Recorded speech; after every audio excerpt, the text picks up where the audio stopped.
Right, so hello and welcome back to Books and Things, and welcome to my August wrap-up. Today I'm going to be talking about the 10 books that I read over the course of the month of August.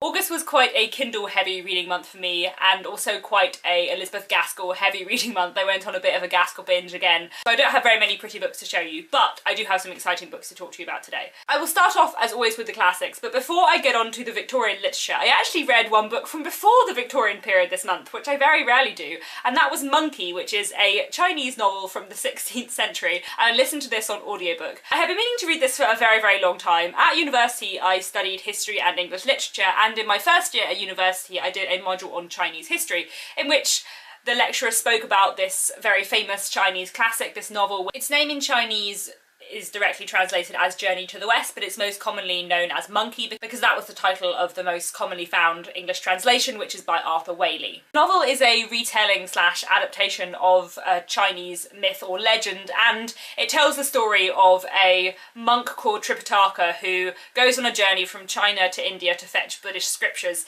and along with him as his disciple he ends up taking a very mischievous immortal monkey with amazing magical powers. It's weird because it's like halfway between a kind of sacred text and parable in tone, but also sometimes like quite a crude comic novel. I think I enjoyed it, but I'm not completely sure. It was like nothing I ever read before, which I suppose makes sense because I have read hardly anything from the 16th century, and I don't think I have ever read any Chinese literature before. Either the audiobook is old, or the person reading the audiobook reads like they're reading a very old audiobook. But I didn't find the voice very easy to listen to, and the story itself takes a long time to get going. There were times when I found it absolutely hilarious, and there were times when I found it very exciting, but there were also times when I found it quite strange, and it didn't always massively grip my attention, so I suppose I would say I had mixed feelings on it. But I'm really glad I read it, because it was certainly interesting. Before I got onto the Gaskell, in August I also read Adam Bede by George Eliot, which I buddy read with Victoria from Eve's Alexandria, and I'll link her channel down below. I always have mixed feelings on George Eliot, and I had mixed feelings on this. Adam Bede is a Victorian novel, but it's set somewhat before the Victorian period. It's set just at the turn of the century in sort of the 1790s, and it deals with several characters in a small rural area, chiefly focusing on Adam Bede, who is a cabinet maker or carpenter, and his brother Seth, and various characters around them, including a female Methodist preacher called Dina, a milkmaid called Hetty Sorin, and the local young squire slash heir to the estate called Arthur. The thing I think with George Eliot is that she's always going to be one of those authors that I find interesting more than I enjoy. I find her plots and her premises and her characters and her themes really, really interesting, but I just don't love her writing style. And it's not that I hate it, it's not that I think it's bad, I just think it's not absolutely for me. There's something about George Eliot's writing, and especially her pacing, which I don't absolutely love. Whenever I read a George Eliot book, she always stays with the characters who I'm less interested in and leaves alone the characters who I really want to find out about. Like in Adam Bede, I would have much rather had a lot more of Seth and Dina. I felt that Seth was set up to be a really interesting character and a bit neglected, and I thought that Dina was really important at certain points in the book, but that we didn't get to see quite enough of her. And I did find the pacing of the book slightly strange, and where George Eliot chooses to put her focus slightly odd. For example, I found the ending really rushed and not very well set up. And then with the central premise and the central plot of the book, I thought it was interesting, but I found certain aspects of it not exactly problematic, but I didn't entirely know what Eliot was going for. And I've read two other Victorian novels which have very similar plot lines and in my opinion deal with the issue much better. One of them was published a few years before Adam Bede and the other one a little while after. And I know it's not really fair to judge George Eliot's book just in comparison to those books, but I didn't always agree with or understand her exploration of the themes she was exploring in Adam Bede. And I still liked the book in many ways, and there were still moments when I was really, really gripped. It was on balance an enjoyable book, and I think I would give it a solid 3 stars and maybe 3.5, but there were just some things that made me not love it, which is how I tend to feel with George Eliot. But I am looking forward to reading more George Eliot in the future. I'm just started rereading Middlemarch, and I'm hoping to enjoy it a lot more this time. And I'm also hoping to read Mill on the Floss very soon, hopefully in October, because Mill on the Floss is the only book in my life that I have ever DNF'd. I didn't get very far into it, I think I only read like 30 pages, but still. It's also now, I think, probably the most famous Victorian book that I haven't read, so I feel like I need to read it if I need to like complete my list. And now on to the many Gaskell things. This month I reread Cranford by Elizabeth Gaskell, which I've reread partly for my Not So Hypothetical Victorian Literature course. Later on in the month of September, probably relatively near the end of the month of September, I'll be putting up a video talking about Cranford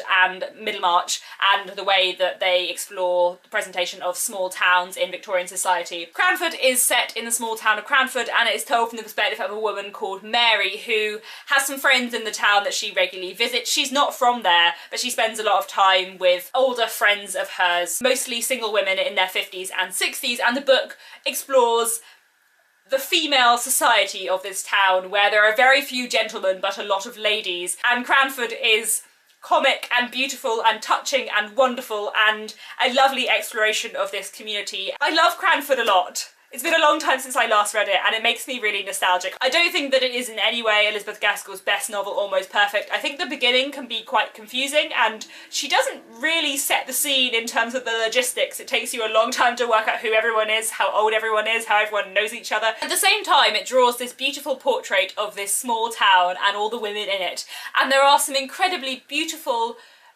moments of kindness and affection and love in here, and it's also fascinating in terms of gender. Me and Marissa from Blatantly Bookish did a loose buddy read of this, and we were talking about how it's not exactly proto-feminism, but there is this real sense in Cranford of we are women, we know what we're doing, we're perfectly capable of handling ourselves, and we rely chiefly on the company and support and intelligence of other women. In the first place, Cranford is in possession of the Amazons. All the holders of houses above a certain rent are women. Miss Jenkins wore a cravat and a little bonnet like a jockey cap, and altogether had the appearance of a strong-minded woman, although she would have despised the modern idea of women being equal to men. Equal indeed, she knew they were superior.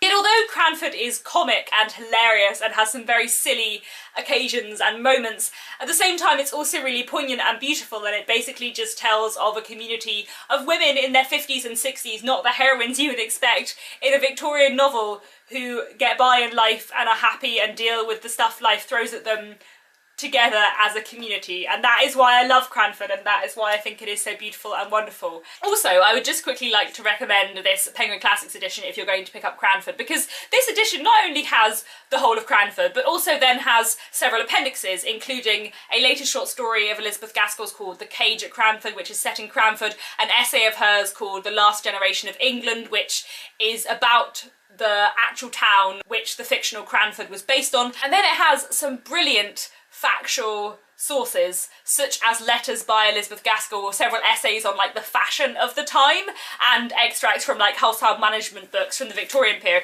And it was so brilliant and so useful for my understanding of the book and my general knowledge of Victorian history. Like, I wish all classics had that at the back. I think it would be such invaluable source material to add to classics, and I wish that was done more often. So yes, Patricia Ingram, who did the notes, I'm very, very grateful to her. They were brilliant. And on to some shorter works by Elizabeth Gaskell. I read 4 of her shorter works this month. First, I read The Accursed Race, and I had no idea what this was about. Basically, I had been putting onto my Kindle everything that Amazon has by Elizabeth Gaskell without knowing anything about them, and An Accursed Race is not a novella or a novel. It is in fact an essay, chiefly about the treatment of a social group called the Caggots. From what I can gather from Gaskell's writing and also from online sources, they were a social group in France and Spain in the 19th century and before, who were treated as outcasts, who experienced a lot of the similar prejudices to Jewish people at the time. The Caggots were supposedly all descended from one family, and historically there had been great hatred of these people in various areas of Europe, and Gaskell basically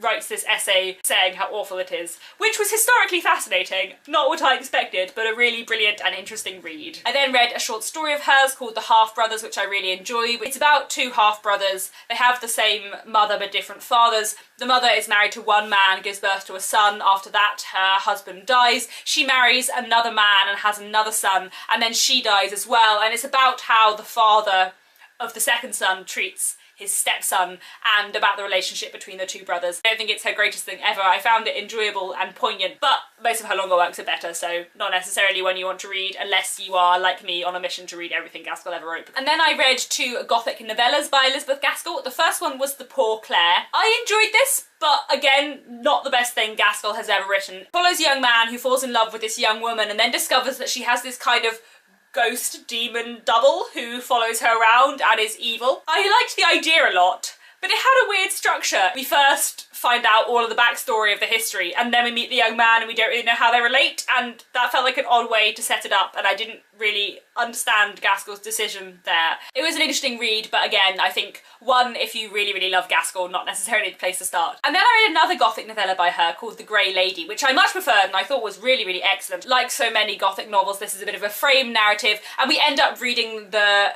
long letters, the account of a woman to her daughter of exactly what happened in this woman's younger days, and exploring what happened when she married a man and found out that he wasn't exactly what he said he was. It is gothic, it is creepy, it is dark, it is exciting and dramatic and interesting, and I really, really enjoyed it. And I have now, I think, read everything by Elizabeth Gaskell that's over 20,000 words, which means that the 2 weeks of Elizabeth Gaskell at the end of September will be going ahead, and I am very, very excited to be talking about Elizabeth Gaskell a lot because I love her very much. So there we go, those are the classics that I read in the month of August. And then I have 2 contemporary novels and a short story collection to talk to you about. The first novel is The Novice by Trudy Canavan. This is the second in the Black Magician trilogy by her. I read the first one a year ago and finally got around to picking this one up this month. The trilogy is a fantasy book set in a world where the magicians are kind of the upper classes. In the first book, a young woman called Sonia who lives in the slums of the city is found out to have great magical powers, and this kind of stuns everyone in society because usually the only people who are magicians come from really high-born families. I really enjoyed this one. I enjoyed it a lot more than the first. I really liked the first 2, but I think this is much, much better. As I think I've mentioned before with Trudy Canavan, I don't always love her writing. I think it is enjoyable and for the most part good,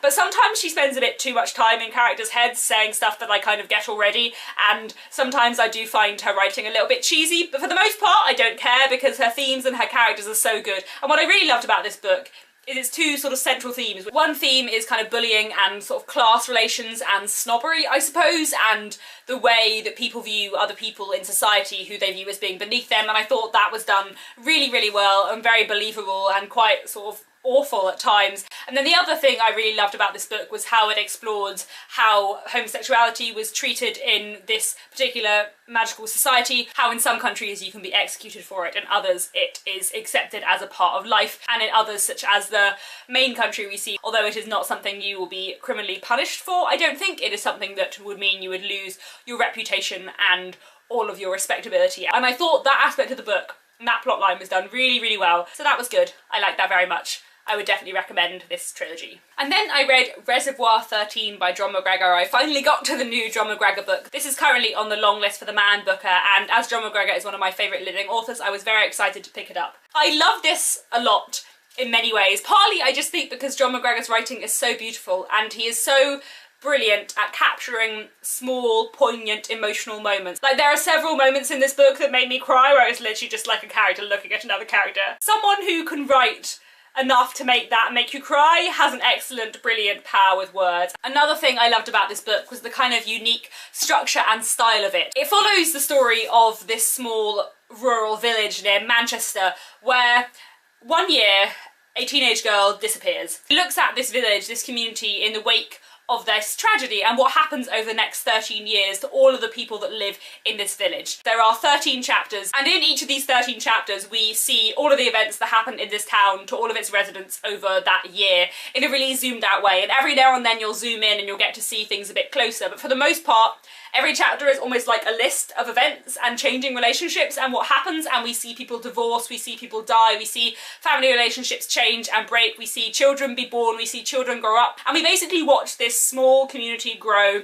and change and alter over 13 years. And I loved that very, very much. Partly because the structure was so great and so interesting and so different to most things that you read, and partly as well because I'm from London and I'm aware that my knowledge and experience is very city-based and that I have no idea what it's like to grow up in a place like this. And it was lovely to read a book set in that environment. I really liked that aspect of it and I thought that was really, really interesting. But although I loved all those things about it, I do still have a few hesitations or reservations about it. The main thing, I think, is the ending and the fact that I found the ending a bit disappointing. And the fact is that I don't know how you could have written this book with a satisfying ending, because it's not that kind of book. It's like Life After Life by Kate Atkinson in that sense. A book that I loved, but because of the premise, there is no way to end that book in a satisfying way, and that's the same with Reservoir 13. For an author like John McGregor, where it is his writing so much that I love, I think the first book I ever read by him, If Nobody Speaks of Remarkable Things, will just always be my favourite one by him, because I read it first and that was where I was like, oh wow, this is incredible writing. And there were some aspects of this that were quite like If Nobody Speaks of Remarkable Things. If Nobody Speaks of Remarkable Things focuses on the inhabitants of one street leading up to and then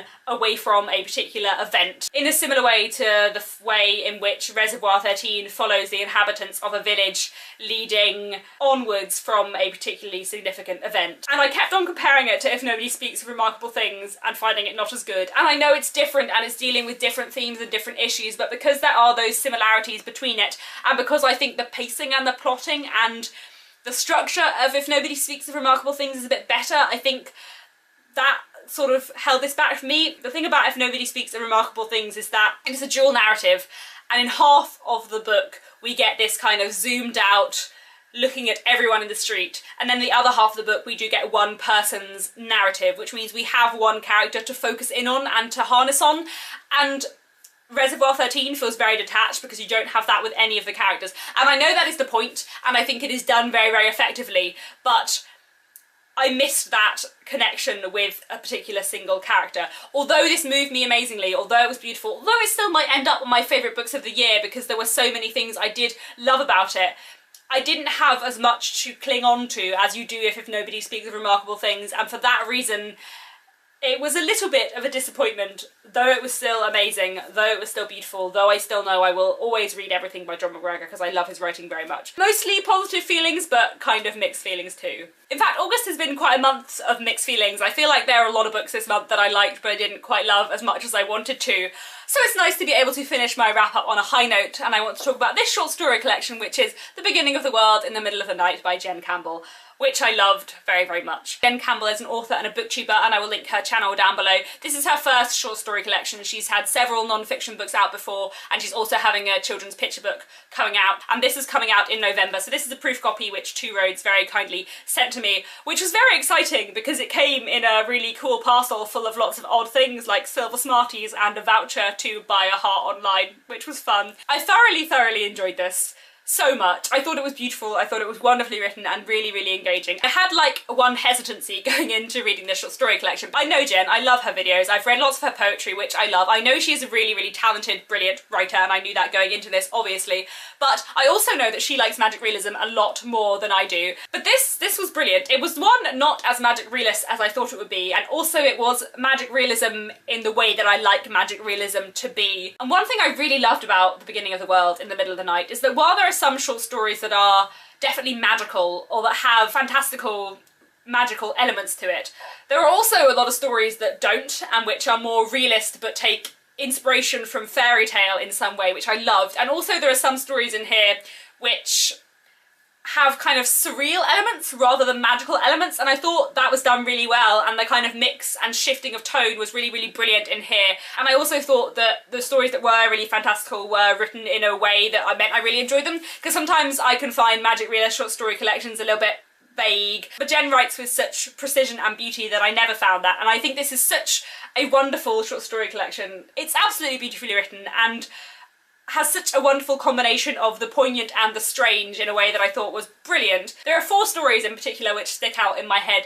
One is Jacob, which I thought was beautiful and really, really poignant and well done. One is Margaret and Mary and the End of the World, another beautiful, strange story. It's a short story which is realist and dealing with real issues, but the way it incorporates traditional stories and Bible stories and fairy tale was absolutely brilliant and really, really well done. I also loved Plum Pie, Zombie Green, Yellow Bee, Purple Monster, which I thought was absolutely fantastic and really beautiful. And I also really enjoyed as well the title story, The Beginning of the World in the Middle of the Night, which is set out like a play script, or I suppose maybe a radio script, more than a short story, and that one may have made me cry just a little bit on the train, but there we go. I know this will be getting a decent amount of hype on BookTube because it is by Jen, but it is really so brilliant and so well done, so moving and poignant and yeah, beautiful. So yeah, well done, Jen. Those are all the books that I read in the month of August. Please let me know down in the comments if you have read any of these books and what you thought of them and how your reading has been going in the month of August. Thank you very much for watching, and I'll be back very soon with another bookish video.